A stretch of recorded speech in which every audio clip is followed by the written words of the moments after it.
How much blame does President Trump deserve for the Pittsburgh Synagogue shooting? Can he get rid of birthright citizenship with an executive order? What is the outlook for the midterms 5 days away? And find out what the media missed in our most underreported stories of the week. I'm Heather Godwin, and this is The Square Circle.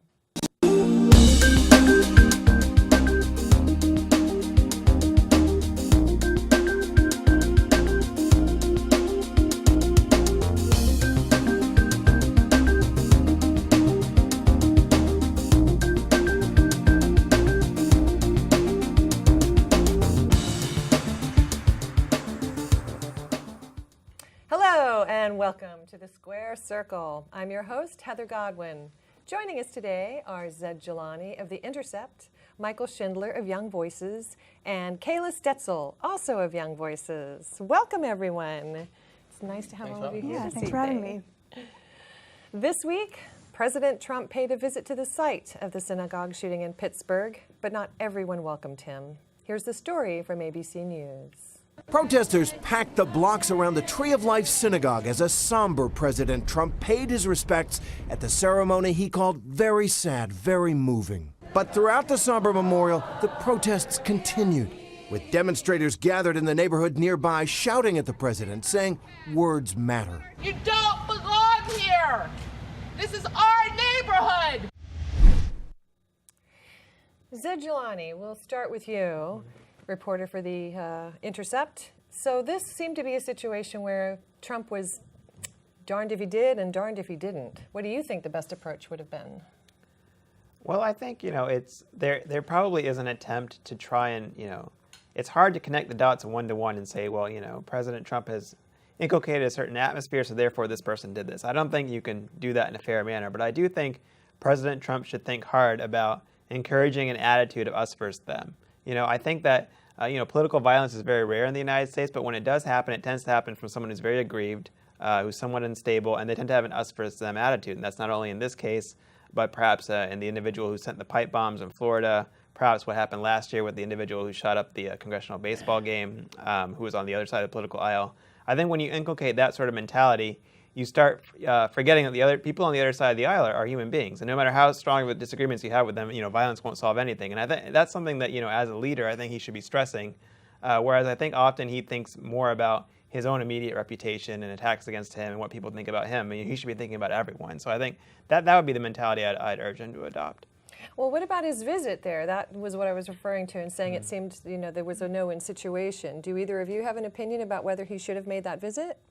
I think it was warranted. I mean, we just experienced one of the worst, I think the worst attack on Jewish citizens on American soil ever.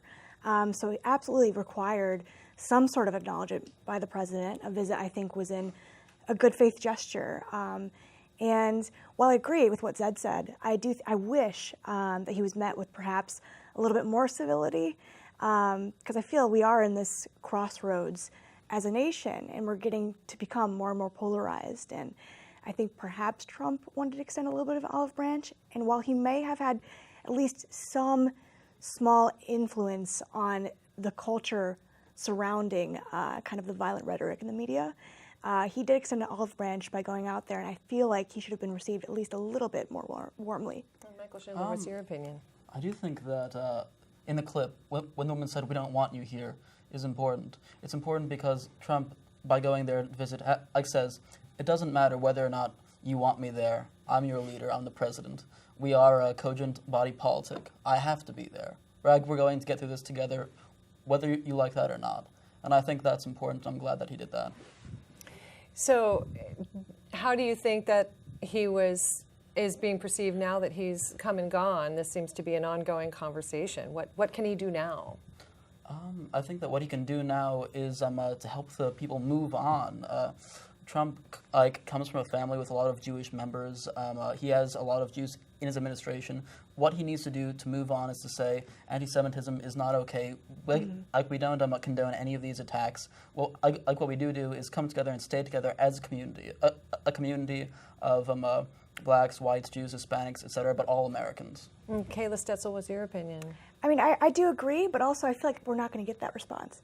I think the very day that he of the tragedy or shortly after.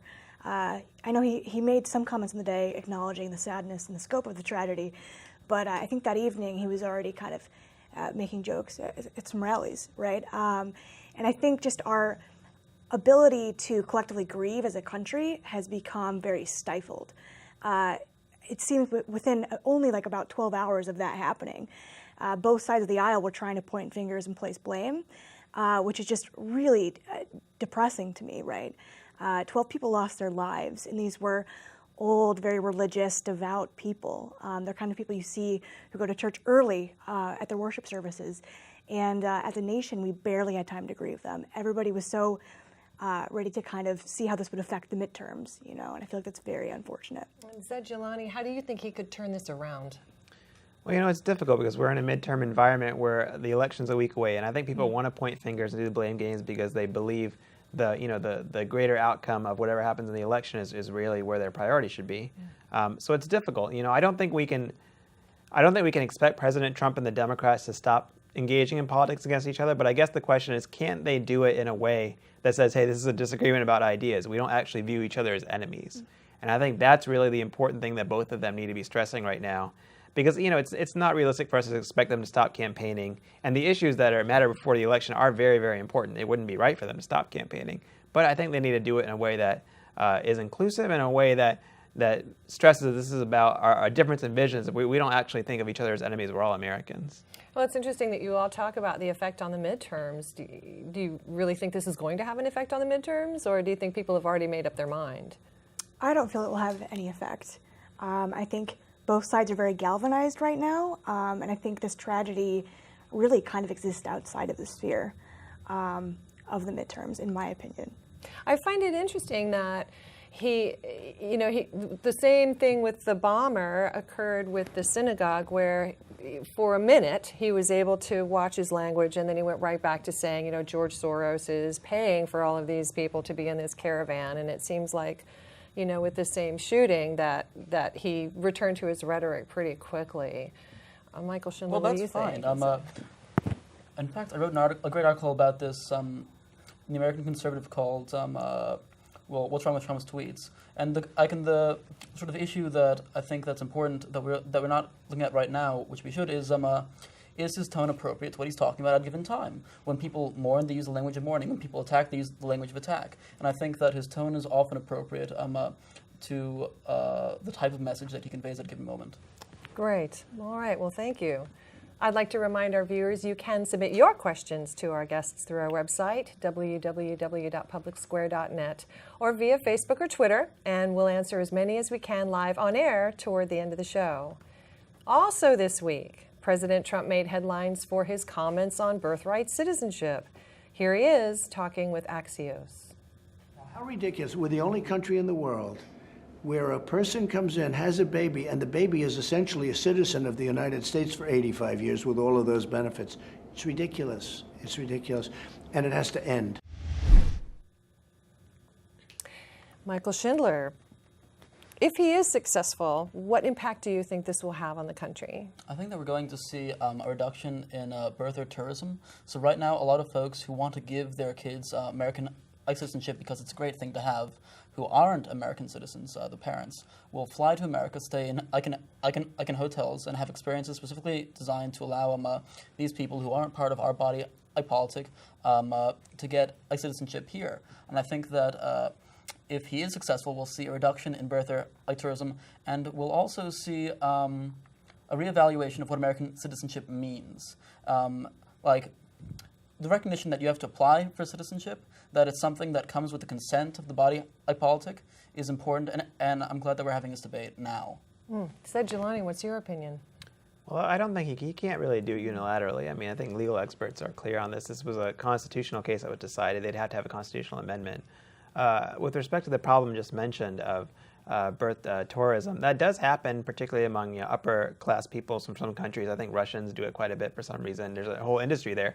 But you can do that by strengthening, visa laws. You can do that by doing things that don't require amending the entire Constitution and don't scoop up a lot of people who aren't doing it for birth tourism, who just happen to, their parents are legal residents for several years, they're born. And there's an argument to be made that birthright citizenship has been a good homogenizing force that keeps everyone within the same tier of citizens. I think we have a lot less segregation than you see over in Europe, which doesn't have the birthright citizenship. I mean, I think there are some fair arguments to be made about, perhaps this is something that should be taken a look at, but I think it'd make more sense to do that through visa laws than it would through amending the Constitution. Kayla, what's your point of view? Yes, I absolutely agree with what Zaid said, and I also think that this is mostly, at least I hope, somewhat of a ploy right before midterms. This speaks very well to Trump's base, but I think it's a toothless position to have. Like, legally, it has very little standing. It's probably not going to go. The executive order is probably actually not going to have any effect, and even still, this comes directly from the 14th Amendment, which was originally designed to allow slaves to become citizens naturally, because there were a lot of efforts back in the late 1860s to have fresh, like newborn slaves and just slaves that have recently been emancipated moved out of the country. So the 14th Amendment protected them from that. And I think since then, it's been a very important part of the American fabric, right? So getting rid of that, though it's not likely to happen, would be, I think, very devastating for America. I don't think that the idea that you could clarify what the 14th Amendment means by executive order is outlandish. There are some excellent articles right now up by Michael Anton, Edward J. Earler at American Greatness, which show definitively that the people who wrote the 14th Amendment did not intend to give citizenship to the children of folks who aren't fully part of our political community. What this executive order would do is clarify exactly what the administration's understanding of that amendment is, and it would give us a more cogent understanding and a better way of dealing with the process of conferring citizenship upon the newly born.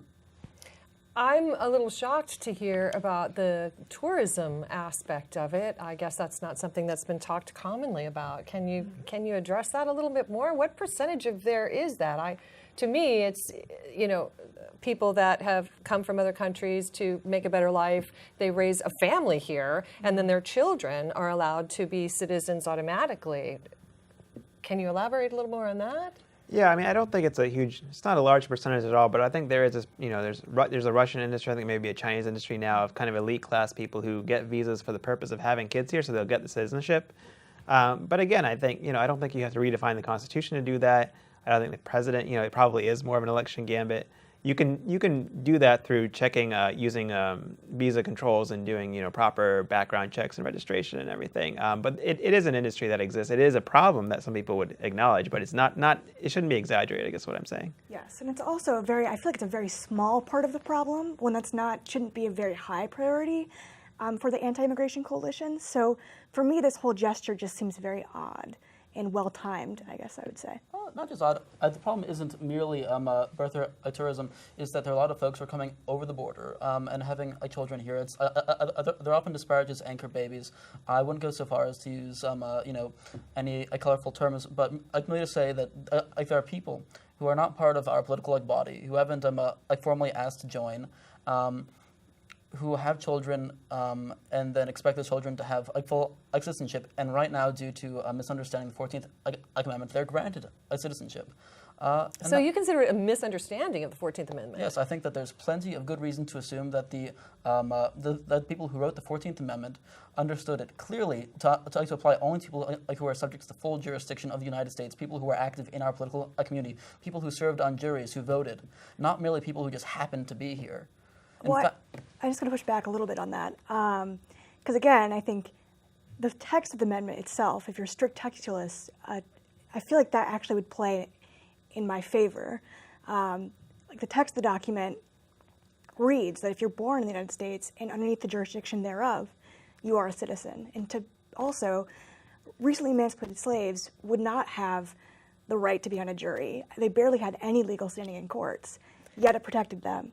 And I believe in 1986, there was a court case that actually had to do with, I believe, immigrants coming in across the border, the Mexican border, and whether or not they had, I think, was it originally rights to schooling? And that kind of quelled some... Which case was this? I don't remember the title, but it was during the Reagan administration. I believe it came out of originally the 9th District, perhaps, California. And the Supreme Court did settle that in the favor of birthright citizenship, but it did flesh out some of the intention there. Oh, right. So it'd be a difficult court case to win if it were to ever reach the Supreme Court. So if I can address this, at the time that the 14th Amendment was being framed, it was specifically meant to bring people who were recently emancipated, who were intended to be a part of our body politic into the fold of citizenship. It wasn't intended to say, for example, bring members of Indian tribes into the fold. They were specifically excluded, and the reason that the Attorney General Trumbull gave at the time was that these are people who had allegiances to a different political community, even though they were within the geographical borders of the United States. They're part of a different political community, and that was recorded at the time. I'd simply say that subject to the jurisdiction includes everyone, I think, is to give a very, very weak understanding of what jurisdiction means. Oh, interesting debate. Thank you. And finally, with the midterm elections now 5 days away, we thought we'd take a look at where things stand as of now.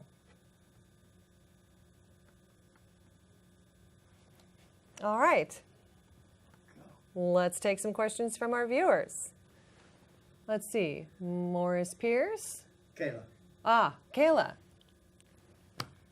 Oh, How do you think it's looking with the midterm elections? all right. Well, personally, I feel like there's a lot of talk about a blue wave or a possible red wave. Maybe not red wave, but maybe the Republicans will hold fast to the current political seats. But personally, I feel like we aren't going to see too much of a change. I expect the House to go blue, which is typical when the Republicans hold the White House. So I do expect some change there, but I expect perhaps little change and not much change in the Senate. I think the Senate will remain red. And I have been watching closely. I know Florida is a very, very close race right now, the race for governor there. And it should be an interesting swing state. It's kind of difficult to predict what will happen there. Texas, right now, I think Cruz is leading, maybe Beto.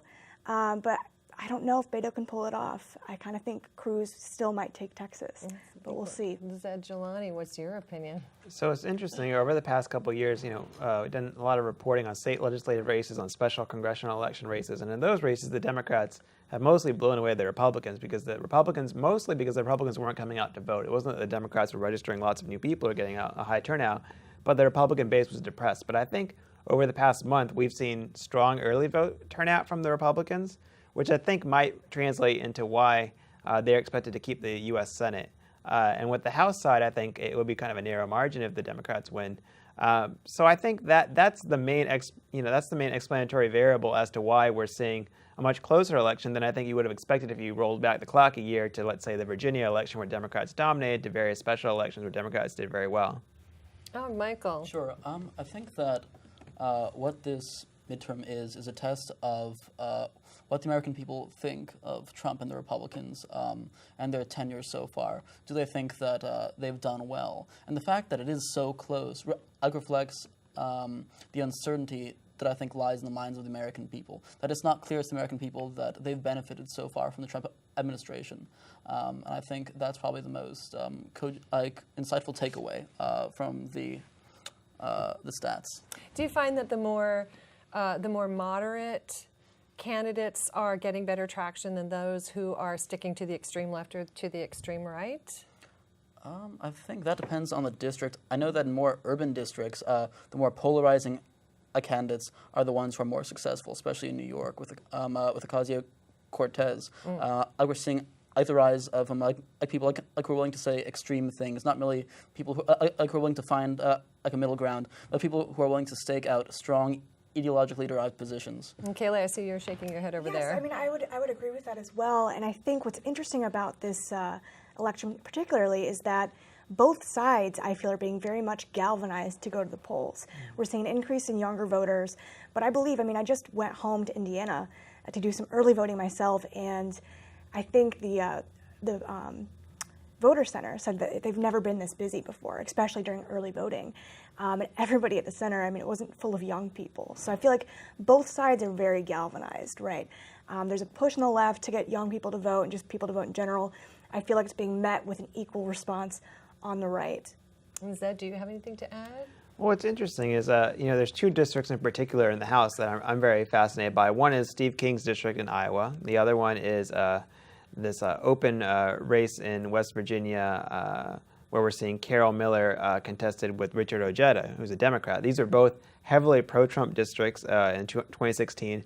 And now it looks like the Democrats in both races are running competitive elections. And I think the way they're doing it is very interesting. It's not so much about whether they're on extreme left or right in terms of the political spectrum. It's more about, I think that Ojeda and J.D. Scholten, who's the Democrat running against Steve King, are very good at reaching out to the Trump voters, at trying to understand them, at being empathetic, and sort of organizing a political coalition that isn't just based around bashing Trump, which I think a big part of the Democratic Party is right now. And that may be the sort of candidates Democrats need in order to win back some of those districts in places where historically they did well, but they've lost over the past few years, including Iowa and West Virginia.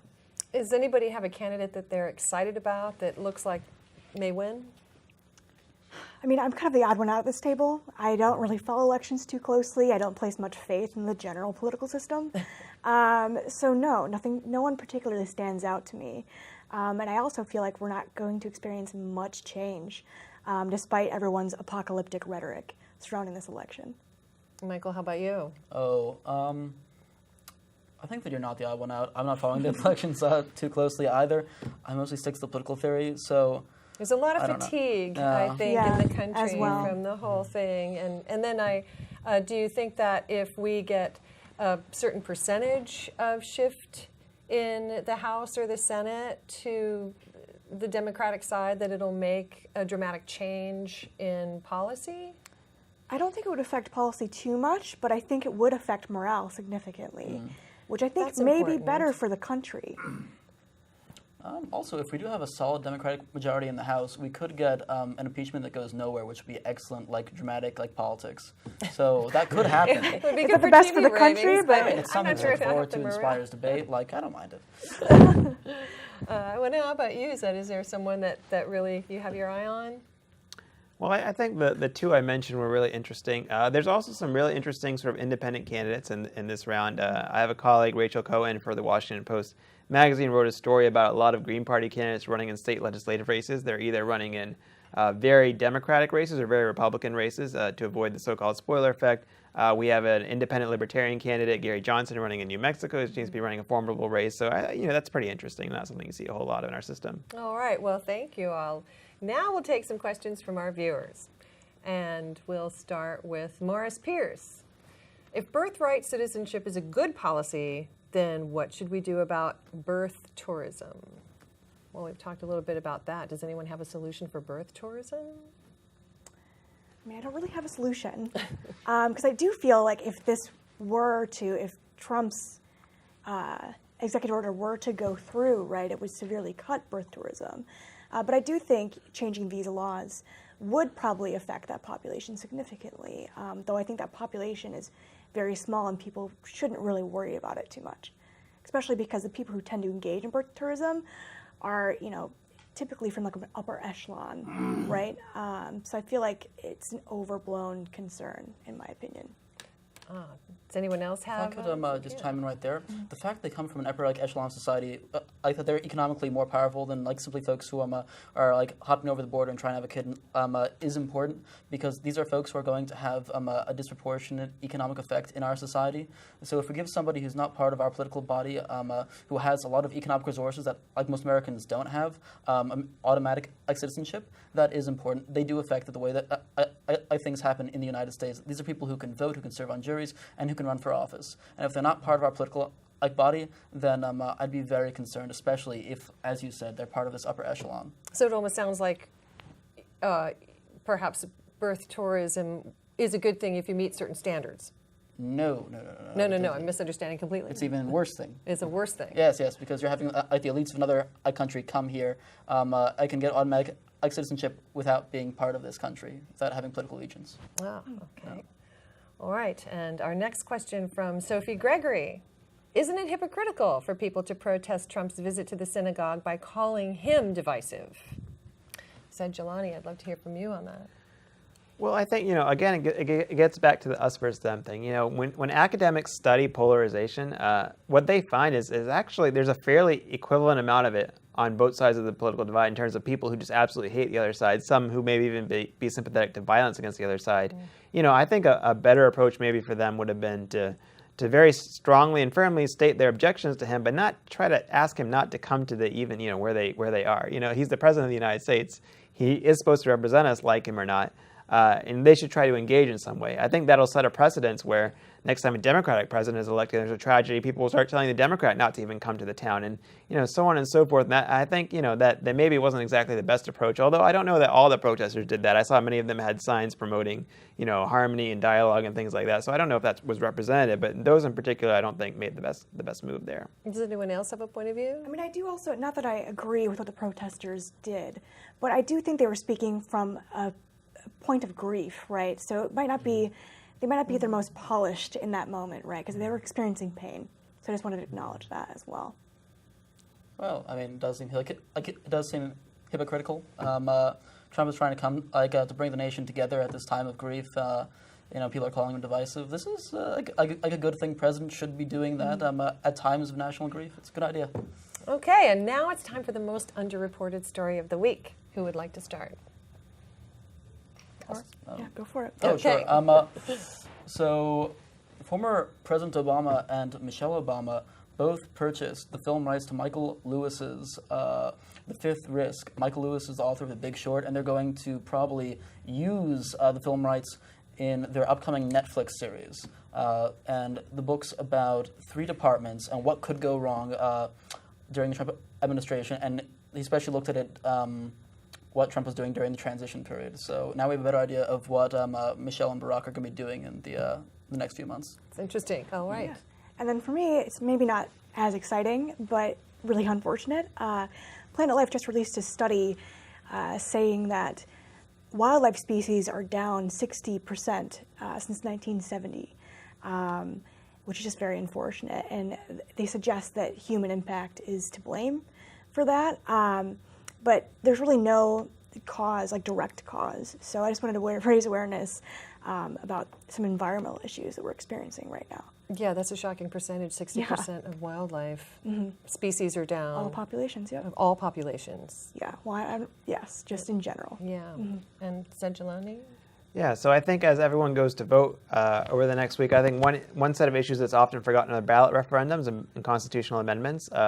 Research shows that ones towards the top tend to do better, I think, because people get fatigued as they go down. But it's really important to, go on Ballotpedia, which is a great website, and look up what your ballot's going to look like. Look at those amendments, research both sides of the issues there, and take votes. Because we have ballot referendums around the environment, around drug legalization, and around re-enfranchising people who have been imprisoned and who have lost their voting rights, such as in Florida. So definitely investigate all those ballot referendums before you vote next week. And you mentioned the ballot in Florida where felons can be allowed to vote, and then that's going up for referendum. Do you guys have an opinion on that? I think it's fantastic. I think anybody who is a citizen should be able to vote. Perhaps it's a little controversial, but they are citizens, redemption's possible, and there's a lot of really dumb felonies out there. I think redemption is possible, but we should look at the individual cases. I would be in favor of a system where former felons have to apply and basically say, I can basically argue for why they should be allowed to vote again, see if they actually have redeemed themselves. It's not good if they always do. Well, I know that there's restrictions on that. Isn't that correct? Yeah, I think the Florida one would prohibit people who committed murder and certain sex offenses, I think. But personally, I'm more radical than that. I think even there's 2 states, Maine and Vermont, that allow current prisoners, people who are in prison, to vote. And I think if the government's controlling your entire life from top to bottom, it's even more important for you to have voting rights. So. Yeah. All right. Well, thank you all this evening. And that's all for this week. I'm Heather Godwin, and thank you for watching The Square Circle. We'll see you next week.